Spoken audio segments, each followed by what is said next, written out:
located West Plaza. And man, that was a very competitive situation we were in. Multiple offers, and our offer won. We blew it. We killed it. We killed it. Beautiful freedom.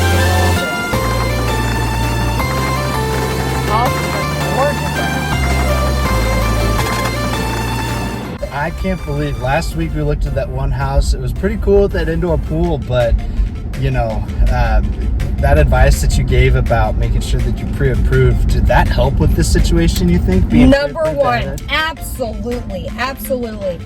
That helped us so much because we were able to put our offer in the moment we left the home. So last week we talked about, hey, I like this house.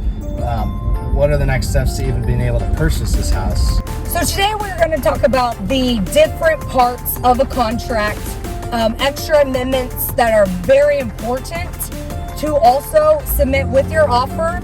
That is going to win. Should we tell them the little secrets that we had that help make our contract super competitive on this one? Yes, we are. We are going to go into detail. Stay tuned. Stay tuned, guys.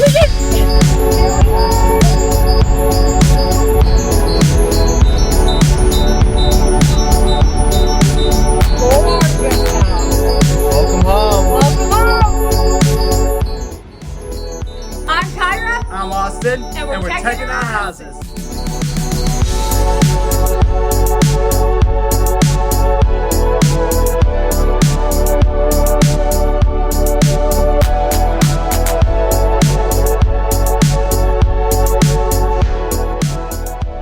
Okay, so last week, Austin, we talked about, kind of the first process of, how to submit an offer after looking at a home, and, we were definitely pre-approval is kind of number one. So you helped us out with that pre-approval, but what's the difference between pre-approval and a pre-qualified? That's a great question. So pre-qualification is when you do an initial application with a lender. Okay. You're gonna tell them, hey, I make this much money, these are what my debts are, they'll pull credit real quick. And it's all based on what you're telling the lender as far as, hey, I make this and this is where things are at. There's no verifications at that point with the pre-qualification. So Sure. It's simply just inputting data into the application and the system's running through saying, yeah, this is approved eligible or not. Pre-approval takes that a step further, where at that point, I'm going to gather all your income documentation, pay stubs, W-2s. If you're self-employed, we will need to look at tax returns for a couple of years, 1 or 2 years. And at that point, we're going to look at all your debts. We're going to take all of your verifications of income, see if you own any other properties as well, and make sure that that debt-to-income ratio is accurate and completely verifiable. And then an underwriter is then going to review the file, review all the documents, and be like, hey, this loan on a TBD house, a to-be determined house, you haven't found the house yet, but this loan is approved up to this much. You can go out and make an offer and we're good to go. All we need at that point is an appraisal to verify that the house is worth as much as you're paying for it, and title it to make sure that the house doesn't have any liens against it. So it's basically a loan approval from the underwriter at the lender to where everything's done on the lending side. Absolutely. So that's the difference between pre-qualification and full pre-approval. For sure. So pre-approval is definitely what we need to do in order. Yeah, whenever you want to start a home search, I strongly suggest that you always make sure that you're pre-approved before you start the home search, because if you're looking at houses and you find a house that you absolutely like, I'm sure you've run into this situation Absolutely. where you're like, hey Austin, we got to get pre-approved, they want to make an offer on this house, but yet I can't verify everything within a due date within 20, 30 minutes, 75, 80% of the time. A lot of times you can, but there's no guarantee. So that's why it's always good to take that 6 hours, well, not for the borrower, but it's always good to take some time to make sure that you have that full approval done before you go look at a house. Absolutely. Even if it's the day before. So that way, if you fall in love with a house, you want to make an offer, there's nothing standing in your way to make that offer. Exactly. We could leave and write that offer up immediately. All right, so Kyra, you guys had multi-offers on this property. Let's talk about the contract specifically today and how you talked with your buyers to make it super competitive to where the seller's deciding to pick yours over the 8 other offers that made. Sure. What are 3 parts of the contract that you discussed with your buyers when you were deciding, how to make this offer as strong as possible? Yeah, of course, that's a great question. So we spoke about earnest money deposit and how putting in a strong earnest money deposit is very beneficial when submitting a contract. And also we went over escalation clauses, appraisal gap, and in its present condition addendum, if that was going to benefit us or not. So Carmen, let's talk about the first point of the earnest deposits. How do you determine how much earnest deposit you're going to put down on the home? Sure. So an earnest money deposit kind of is going to depend on the price of the home. If you are in a $1 million range, I mean, putting $1,000 down probably isn't going to be enough. So typically in that case, I would recommend obviously doing a much stronger earnest money deposit if it is a higher price of a home. Okay. So, for example, on this house, what's a general earnest deposit amount? Yes. $500. So with this home being listed over $900,000, I would suggest for my clients, first, I am going to discuss with them financially, what can they afford to put down as an earnest money deposit. And then on something like this, I would definitely recommend probably about $10,000, $5,000 to $10,000. So what's the difference between a $500, $1,000 deposit versus a $5,000 deposit or a $10,000 deposit? Sure. Does that make it more competitive for the sellers to take it more seriously, or Absolutely. is that going to help, or? Absolutely it does. So kind of the higher amount of your earnest money deposit, per se, if there are a multiple offer situation in a home and they've got 2 contracts, already submitted and they have to, make their decision. Say somebody only put maybe $500 or $1,000 down, and then another offer was, $5,000 to $10,000. The majority of the time, the sellers are going to go with the higher amount of an earnest money deposit, only because that's showing that you have skin in the game. You want this home. You're serious about it. Are earnest deposits refundable? Typically, yes. So say they accept your offer, your earnest money deposit has been deposited to the title company, and for whatever reason, the contract does not go through. The majority of the time, yes, that earnest money deposit is given back to the buyer. So times that I've seen on the lending side where the earnest deposit is refundable are, let's say the appraisal comes in low, or let's say there's inspections Exactly. that the roof has to be replaced and it's a $20,000 or $30,000 situation. Yes. So a lot of times, let's say when is the earnest deposit not refundable? I would say if the contract does not go through at fault to the buyer. So you're under Okay. contract, and for whatever reason, now your client is, I don't want to do this anymore, and just wants to back out and just wants to completely not follow through after the offer has been accepted and you are under contract. Sometimes they will not give you that earnest. So it's a protection for the sellers. Yes. So that way, That is hey, I correct. took it off the market. Exactly. You're losing your money here because I Exactly. had somebody else come in and buy this house. That's exactly correct. Okay. And always, whatever amount that you do choose to put down as your earnest money deposit, that amount goes towards the purchase price of the home. Okay, perfect. So, it reduces your cash to close amount essentially. Essentially, yes, it does. Okay. And if the contract falls through and you don't receive that money back, if the buyer doesn't get their deposit back, they're out that money. That's so correct. that's why, if I'm hearing you correctly, that's why it's important for to make a strong earnest deposit in a multi-offer situation and show that you are serious, you have skin in the game. Hey, this is going to go through. I'm not trying to back out of the fire. I just, hey, I'm showing you I'm ready to go. That's correct. Okay. So Kyra, finally you talked about the in its present condition addendum really helped with this situation. Yes.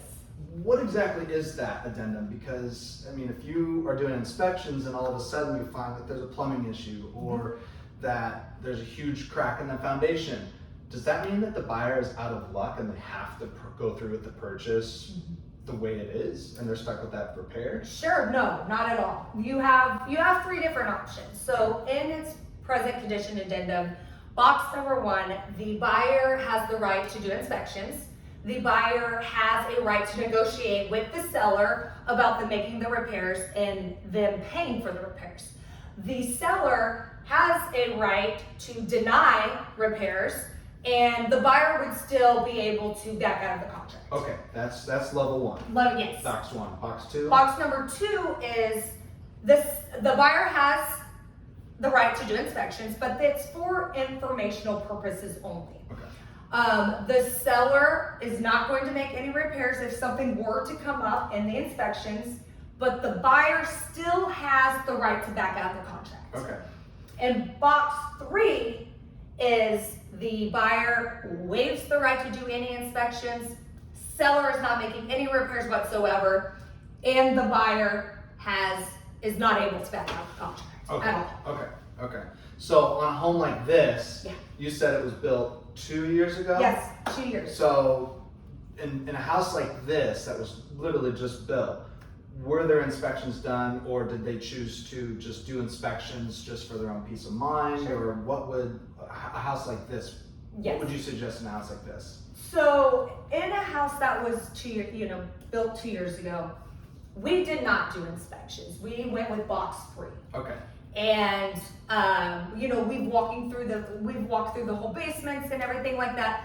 Nothing standing out. My clients were very, very, very assured that there was not going to be any issues. Okay. So we waived inspections. Would you say that helped with the offer and then picking your offer over others? Yes, it did. Okay. Because there's not going to be any inspections done whatsoever. So there's not going to be any time to try to negotiate Okay. on anything like that. Do you always have to do box 3 in order No. to be competitive with Not at all. Not at all. Not at all. Box number 2, you could still do the inspections. Okay. Find out what's wrong for informational purposes and still be able to back out the contract. Okay, so Austin, after our contract has been accepted, we've gone through inspections, and now it's the appraisal time.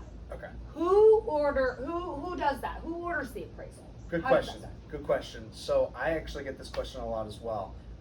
As a buyer, you can't order an appraisal on your own, have an independent appraisal that the lender will use. You can obviously order your own appraisal for your own peace of mind, Yes. but you'd have to pay for that on your own.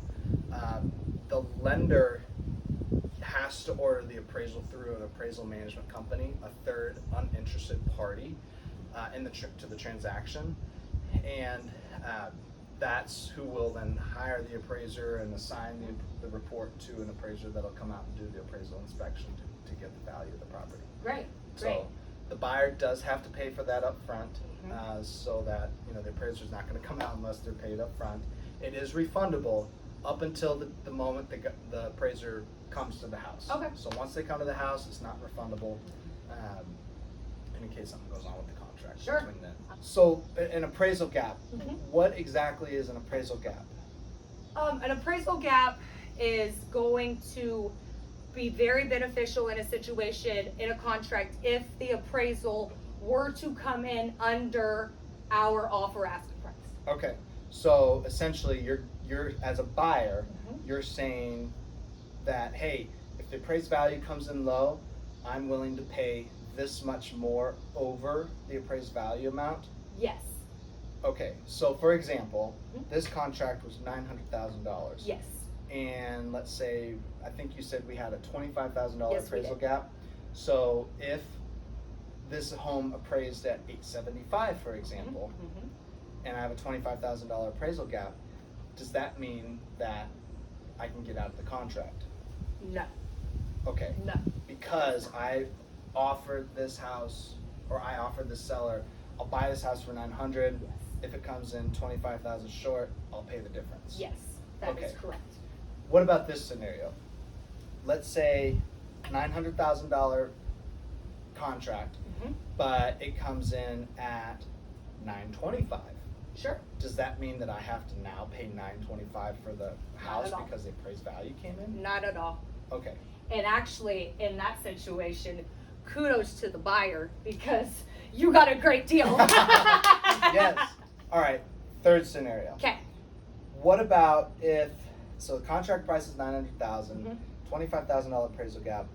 What if, really weird situation where just kind of a crazy appraiser and something, and the appraiser comes back and says, okay, this house is only worth 800,000. Okay.